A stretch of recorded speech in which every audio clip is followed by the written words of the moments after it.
kabar pemirsa dimanapun Anda berada, berjumpa lagi dalam program TVR 17 bersama saya Zia Ulbar. Tepat pukul 17 waktu Indonesia Barat kami hadirkan kepada Anda sejumlah informasi paling baru dan menarik seputar kinerja dan kegiatan DPR RI yang telah disajikan oleh redaksi TVR Parlemen. Pemirsa TVR Parlemen, inilah TVR 17 selengkapnya.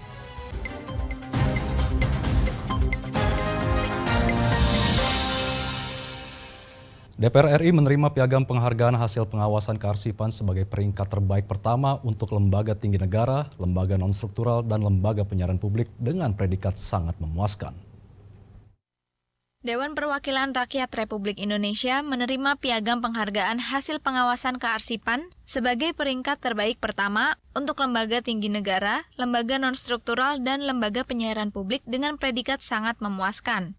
DPR RI mendapat total poin 96,16, mengungguli Pusat Pelaporan dan Analisis Transaksi Keuangan dengan poin 94,63 di peringkat kedua, dan Komisi Yudisial dengan poin 94,46 di peringkat ketiga. Penghargaan diserahkan langsung oleh Pelaksana Tugas Kepala ANRI, Imam Gunarto, kepada Kepala Biro Protokol dan Humas Sekjen DPR RI Suratna dalam acara Rapat Koordinasi Nasional Kearsipan ke-53 tahun 2024 yang berlangsung di Samarinda, Kalimantan Timur.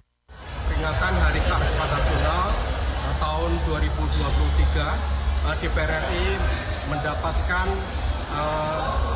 predikat sangat memuaskan dalam lomba pengawasan kearsipan nasional sebagai juara satu terbaik. Ini merupakan kebanggaan bagi DPR RI. Tentu ini akan menjadi motivasi bagi DPR RI dalam meningkatkan pengelolaan kearsipan. Kami berharap dengan predikat pengelolaan kearsipan terbaik ini, kami mendorong masyarakat untuk kiranya bisa memanfaatkan arsip-arsip yang ada di DPR RI. Sebagai informasi, jumlah institusi yang dilakukan pengawasan kearsipan tingkat pusat tahun 2023 adalah sebanyak 86 kementerian lembaga dan 10 perguruan tinggi negeri. Tim Liputan TVR Parlemen melaporkan. Komisi 6 DPR RI soroti keberadaan sistem internet berbasis satelit atau Starlink di Indonesia yang dinilai mengancam keberlangsungan perusahaan telekomunikasi di Indonesia dengan persaingan bisnis yang tidak sehat. Anggota Komisi 6 DPR RI Haris Turino menyoroti keberadaan sistem internet berbasis satelit atau Starlink di Indonesia yang dinilai mengancam keberlangsungan perusahaan telekomunikasi di Indonesia dengan persaingan bisnis yang tidak sehat. Kehadiran layanan internet Starlink milik Elon Musk yang telah diresmikan oleh Presiden Jokowi pada 19 Mei lalu pada acara World Water Forum di Bali menuai banyak pro dan kontra. Haris menyebut Starlink yang digadang-gadang sebagai layanan internet berkualitas tinggi masih dipertanyakan izin operasi dan keberadaan Network Operation Center atau NOC-nya di Indonesia. Yang dilakukan oleh Starlink. Kemudian pada posisi Starlink sebagai ISP. Kita tahu bahwa semua ISP itu butuh NOC untuk bisa lulus uji operasi. Sebenarnya Pak, sejauh pengetahuan Telkom, ini sudah punya NOC belum sih Pak? Ya. Karena menarik pernyataan Menteri Kominfo mengatakan bahwa kami akan mendesak kepada Starlink untuk segera membereskan perizinannya. Nah, kalau memang belum berizin, artinya apakah pemerintah sudah menyajikan satu ladang persaingan yang fair dengan masuknya Starlink di Indonesia? Lebih lanjut, sebagai sesama industri internet, Starlink harus memenuhi seluruh kewajiban yang sama seperti perusahaan lainnya. Andini dan Handoko, TVR Parlemen, melaporkan. Inspektorat Utama Sekretariat Jenderal DPR RI mengadakan seminar nasional dengan tema Transforming Audit Culture, Leadership, Ethics, and Professionalism guna membangun kesadaran pentingnya peran audit internal di lingkungan Sekretariat Jenderal DPR RI. Inspektorat Utama Sekretariat Jenderal DPR RI mengadakan seminar nasional dengan tema Transforming Audit Culture, Leadership, Ethics, and Professionalism untuk membangun kesadaran tentang pentingnya peran audit internal di lingkungan Sekretariat Jenderal DPR RI. Sekretaris Jenderal DPR RI Indra Iskandar menyampaikan acara tersebut dapat menjadi pengingat kepada Sekretariat Jenderal DPR RI agar dapat menjalankan kinerja dan program-programnya sesuai dengan tata kelola kegiatan dan aturan yang berlaku dengan tata kelola yang baik.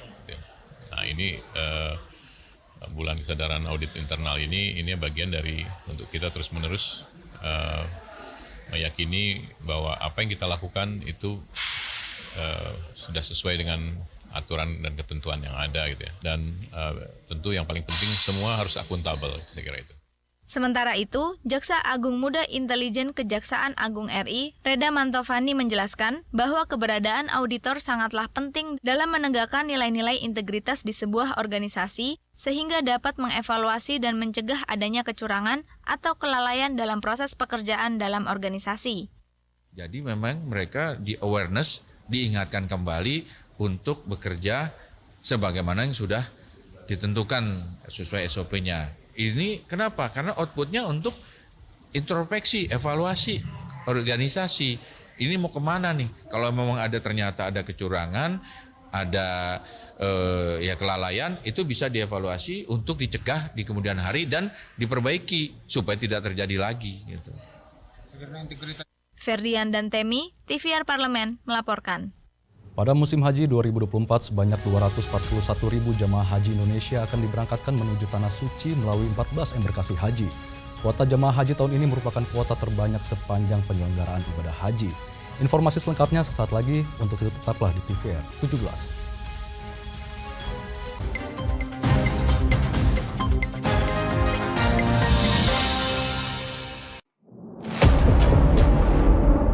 Sini ditambang. Konflik yang terjadi, Sini tidak mengizinkan. masalah yang tersisihkan menjadi kesenjangan sosial. Ya namanya rakyat kecil gak bisa apa-apa, mau komplain juga gak didengar. Sebab apa? Itu menyangkut isi perut kami semua. Bagaimana memutus keterbatasan untuk didengar?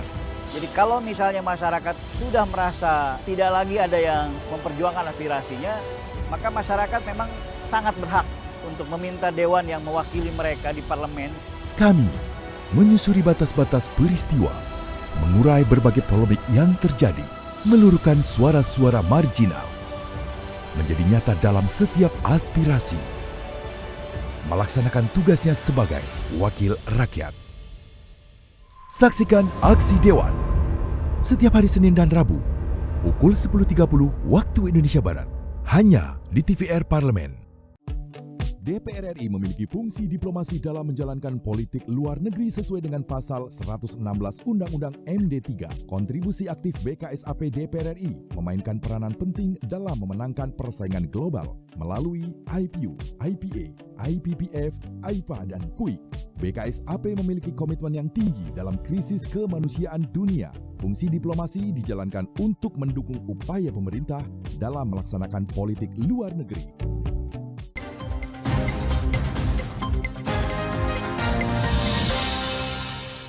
Anda kembali di TVR 17. Jemaah Haji Indonesia gelombang pertama sudah mulai berangkat ke Tanah Suci pada 12 Mei 2024. Sementara pada gelombang kedua akan berlangsung pada tanggal 24 Mei hingga 10 Juni 2024. Berdasarkan hasil peninjauan DPR RI, fasilitas di embarkasi Haji Makassar seperti ruang pertemuan, kamar tidur, toilet, dan konsumsi sudah memiliki fasilitas yang lengkap dan sesuai dengan standar yang disepakati Komisi 8 DPR RI bersama Kementerian Agama. Saksikan informasi selengkapnya yang disajikan oleh tim redaksi TVR Parlemen dalam segmen Lensa Parlemen berikut ini.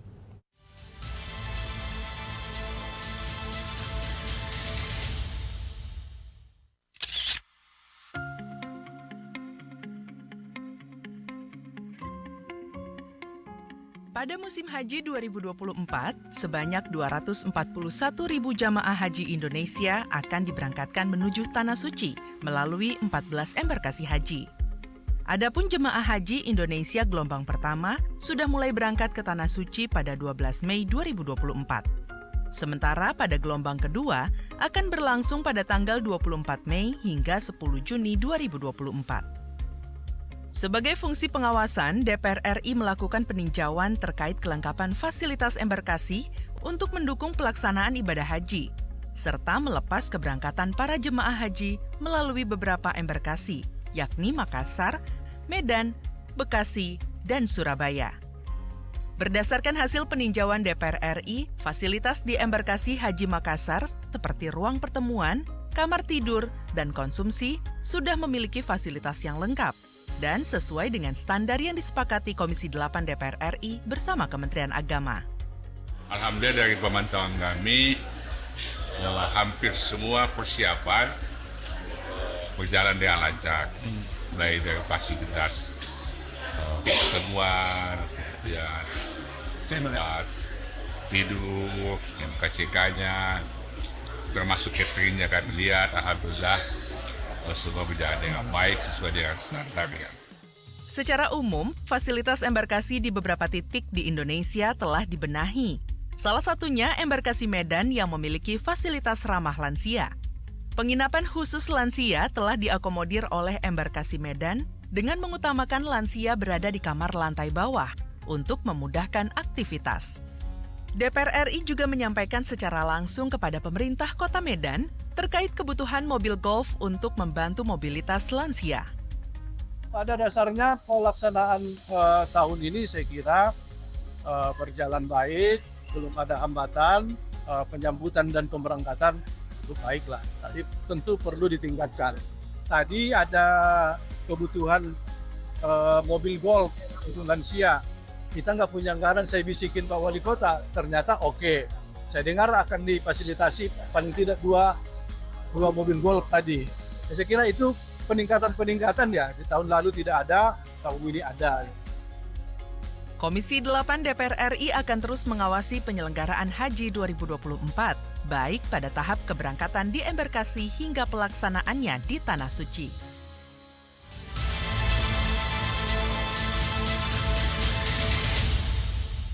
Pemerintah telah menerbitkan Perpres nomor 59 tahun 2024 tentang jaminan kesehatan nasional sebagai upaya untuk memperkuat standarisasi layanan kesehatan di seluruh lapisan masyarakat, sehingga kategorisasi kelas BPJS akan berganti menjadi KRIS atau kelas rawat inap standar. Informasi selengkapnya akan kami hadirkan usai jeda berikut. Untuk itu tetaplah bersama kami di TVR 17.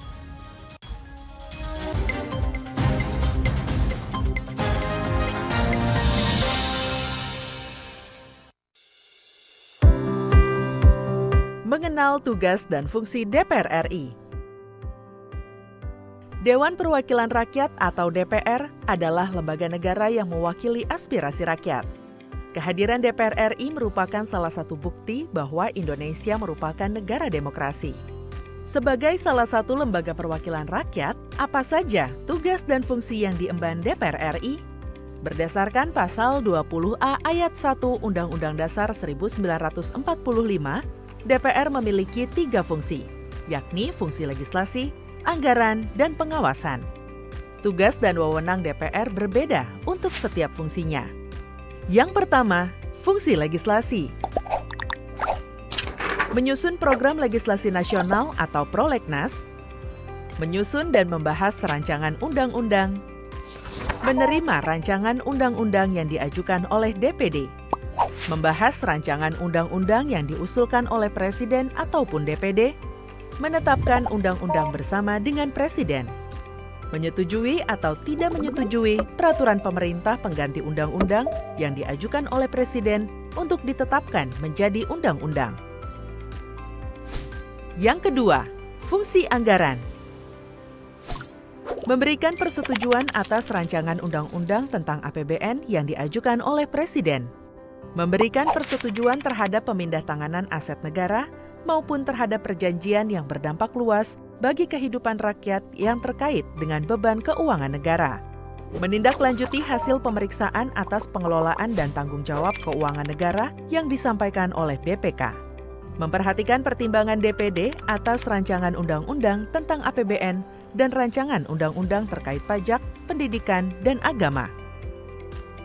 Yang ketiga, fungsi pengawasan.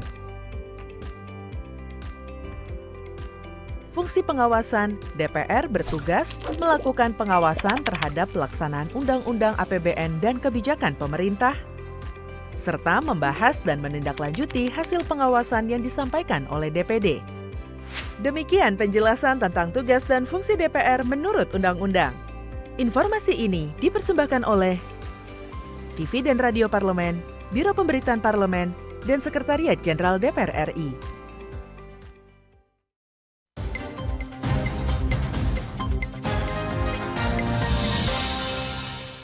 Anda kembali di TVR 17. Mengenai perubahan kategorisasi kelas BPJS menjadi kelas rawat inap standar, hal tersebut membuat tidak ada perbedaan pelayanan kesehatan yang diterima masyarakat. Lantas, bagaimana tanggapan dari Komisi 9 DPR RI menilai rencana kebijakan tersebut? Untuk selengkapnya, berikut laporan rekan kami Vincent Aldi dari Senayan, Jakarta. Baik pemirsa TVR Parlemen dimanapun Anda berada, saat ini saya tengah berada di dalam gedung Nusantara 2. Dan seperti yang kita tahu bersama pemirsa, bahwa pemerintah yaitu dari Presiden Joko Widodo telah mengeluarkan Perpres nomor 59 tahun 2024 di mana Perpres tersebut telah menghapus kelas BPJS menggantikan dengan KRIS atau kelas rawat inap standar. Dan kita akan bahas lebih lanjut dengan salah satu pimpinan Komisi 9 DPR RI yaitu Bapak Immanuel Melkiades Lakalena. Pak, bagaimana terkait dari kebijakan tersebut DPR RI menanggapi, Pak? KRIS ini sudah dibahas kurang lebih 2 tahun di Komisi 9 dan kita sementara ini memang terus mendorong agar beberapa hal terkait dengan implementasi KRIS ini bisa kita selesaikan. Pertama, menuntaskan berbagai regulasi terkait yang setelah Perpres ini kita membutuhkan Permenkes. Kemudian juga kita juga mendorong agar implementasi lapangan yang lagi berjalan di 15 rumah sakit ini juga segera diketahui berbagai catatannya. Dan juga sejak sudah dikeluarkan kebijakan Presiden ini, itu juga mulai harus kita pikirkan bagaimana mulai mempersiapkan 3.000 lebih rumah sakit ini untuk mulai bersiap untuk mulai mengimplementasikan KRIS di tempatnya masing-masing. Tapi prinsipnya kami mendukung bahwa KRIS ini harus kita segera laksanakan dalam rangka memastikan bahwa standarisasi pelayanan rumah sakit itu di seluruh Indonesia itu bisa kita dapatkan yang sama untuk seluruh masyarakat. Apa kebijakan ini sesuai dengan kebutuhan sosial bagi masyarakat saat ini, Pak? Kalau kita lihat begini ya, kan kita masih menemukan di lapangan itu ada rumah sakit yang misalnya kelas 3, itu masih ada satu bangsal itu ada 12 tempat tidur misalnya. Atau ada juga kelas 3 itu yang misalnya ventilasinya itu buruk. Atau antara lelaki dan perempuannya kadang-kadang digabung gitu. Atau juga dia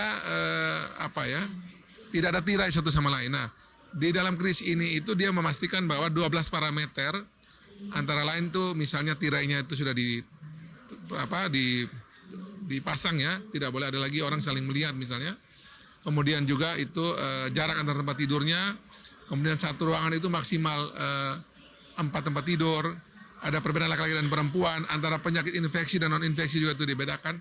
Nah, dalam KRIS nanti ini itu akan dibuat yang sama di seluruh Indonesia, sehingga standarisasi bahwa orang itu dilayani dengan benar itu akan terjadi di seluruh Indonesia gitu. Dan ini kita akan bikin bertahap dari rumah sakit pemerintah dan swasta yang pusat dan daerah ini bertahap sampai dengan bulan Juni 2020 ini sudah bisa kita lakukan dengan baik gitu. Pak, ini yang paling ditunggu dari kejelasan dari masyarakat nih, Pak. Apakah nanti ada perbedaan dari tarif bagi masyarakat berpenghasilan rendah maupun tinggi? Ya, jadi begini. Prinsipnya bahwa pembiayaan kesehatan kita ini nanti akan diberikan sesuai dengan manfaat yang diterima. Jadi ini perlu saya pertegas di sini bahwa kelas 1, kelas 2, kelas 3 itu sejauh ini masih ada, tapi standarisasi pelayanan yang diperoleh oleh masyarakat itu akan diberikan dengan standar minimal yang akan diperoleh oleh masyarakat. Biar contohnya gini, biar gampang, biar mudah ya. Kalau dulu itu orang naik kelas ekonomi, bisnis dan eksekutif kereta api, itu pasti yang naik kelas ekonomi itu paling susah itu. Dia naik kelas ekonomi itu kan kadang-kadang berimpitan, tidak jelas nomornya, berdiri, pengap dan seterusnya gitu. Tapi kalau kita ingat di era Pak Ignatius Jonan itu kemudian yang kelas 3 itu dibikin hampir sama dengan yang bisnis atau yang eksekutif. Dalam hal misalnya naik itu ada kursi, jelas ya nomor berapa. Kemudian tidak bisa lagi orang tanpa karcis naik dan kemudian berdesakan. Ada AC dalam ruang kelas ekonomi kereta api itu. Nah, kira-kira gambarannya kayak begini kelas 3 besok itu. Akan ada pelayanan minimal yang diperoleh sehingga membuat seorang atau para pasien itu ketika datang itu mereka betul-betul akan mendapatkan pelayanan yang seperti halnya yang lain gitu. Jadi dengan standar yang sama sehingga orang akan kemudian kalau dia diobati dengan ruangan yang bagus, pelayanan yang bagus dari dokter, perawat, dan sebagainya, itu menurut dia bisa cepat sembuh nanti. Bagaimana DPR RI mengawal kebijakan ini ke depan? Nah, kami nanti akan dalam waktu dekat ini juga akan memanggil Kementerian Kesehatan, BPJS Kesehatan, Dewas, dan DJSN untuk membahas ini bagaimana implementasi ke depan agar setelah Presiden sudah mengeluarkan kebijakan ini, kemudian di lapangan juga itu proses pelaksanaan transisi dan sampai dengan 2025 ini betul-betul bisa berjalan dengan baik. Dan kami akan, sudah 2 tahun ini kami kawal terus isu ini dan kami akan kawal memastikan bahwa implementasinya nanti itu manfaat, tarif, iuran, dan sebagainya itu bisa kita jalankan dengan baik di lapangan. Oke, siap. Terima kasih banyak Bapak atas kesediaan dan waktunya. Selamat bertugas kembali Pak. Terima kasih. Ya, siap. Baik pemirsa, demikianlah wawancara saya dengan salah satu pimpinan Komisi 9 DPR RI, yaitu Bapak Immanuel Melkiades Melakalena, di mana DPR RI mendukung dari kebijakan pemerintah terkait penghapusan dari kelas BPJS tersebut. Dan terima kasih atas perhatian Anda, dan saya kembalikan ke rekan saya di studio. Selanjutnya pemirsa, apa saja yang menjadi topik perbincangan di media online nasional pada hari ini? Usai jeda, tetaplah di TVR 17.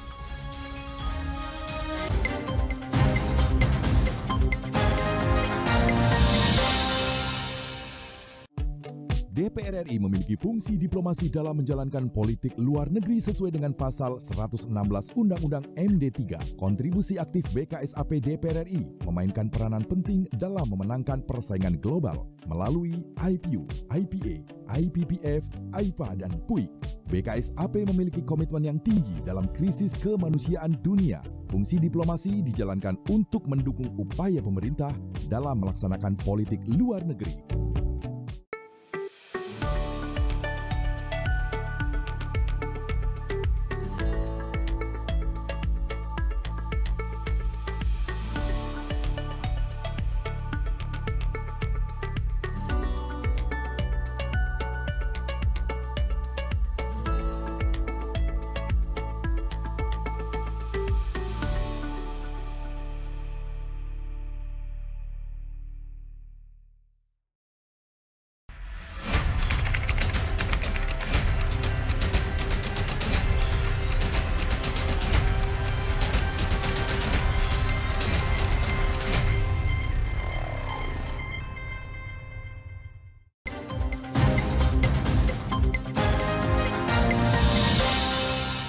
Anda kembali di TVR 17. Pemirsa, kali ini kita masuk ke segmen media online nasional. Mari kita simak isu apa saja menjadi sorotan media serta tanggapan dari sejumlah anggota Dewan bersama rekan kami Nazia Sudirja.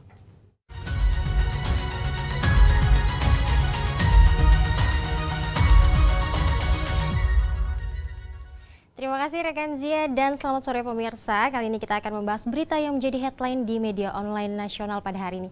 Langsung saja pada berita pertama pemirsa, di sini ada Komisi 9 fokus tangani stunting di penghujung periode DPR.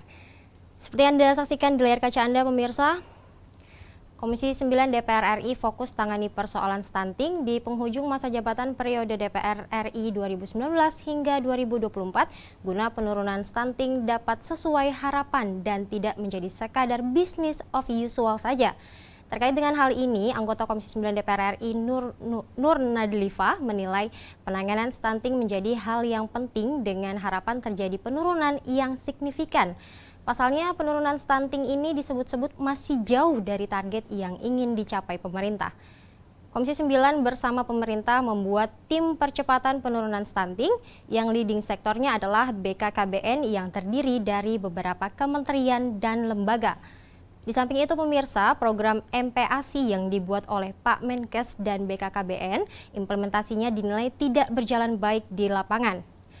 Permasalahan lainnya yaitu adanya perbedaan dalam pengukuran angka stunting yang sebabkan data stunting berbeda-beda. Kita beralih ke berita selanjutnya pemirsa, yakni DPR akan panggil pemerintah terkait dengan pemotongan gaji untuk iuran tapera. Dapat Anda saksikan lagi di layar kaca Anda pemirsa. DPR akan panggil pemerintah terkait dengan polemik rencana pemotongan penghasilan pekerja Indonesia untuk tabungan perumahan rakyat atau tapera. Terkait dengan hal ini, Wakil Ketua DPR RI Muhaimin Iskandar menekankan pemerintah perlu memberikan penjelasan lengkap kepada rakyat untuk mencegah kesalahpahaman. Terlebih lagi, publik menilai kebijakan ini akan menambah beban masyarakat. Sebagaimana diketahui pemirsa bahwa Presiden Joko Widodo telah mengesahkan peraturan pemerintah nomor 21 tahun 2024 yang mengubah peraturan pemerintah nomor 25 tahun 2020 tentang tabungan perumahan rakyat pada 20 Mei 2024 yang lalu. Pasal 5 peraturan tersebut menyatakan bahwa setiap pekerja yang berusia minimal 20 tahun atau sudah menikah dan memiliki penghasilan setidaknya sebesar upah minimum wajib menjadi peserta tapera.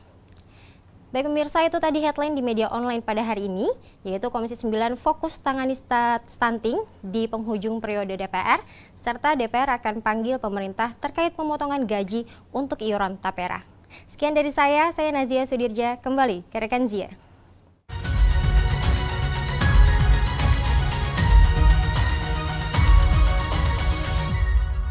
Terima kasih rekan Nazia yang telah menyampaikan sejumlah update sorotan dari media online nasional pada hari ini. Segmen media online tadi sekaligus menutup program TVR 17 edisi sore hari ini. Saya Zia Ulbar, beserta seluruh kru TVR Parlemen yang bertugas mengucapkan terima kasih dan pamit undur diri dari hadapan Anda. TVR Parlemen, referensi Indonesia.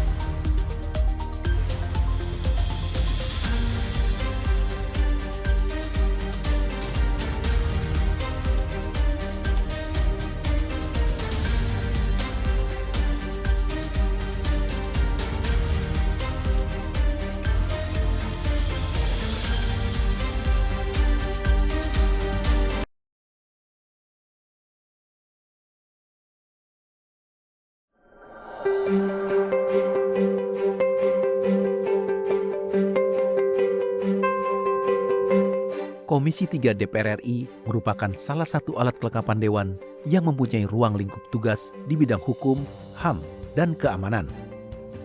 Pada periode 2019-2024, Komisi 3 DPR RI dipimpin oleh 1 orang ketua dari fraksi PDI Perjuangan dan 4 orang wakil ketua komisi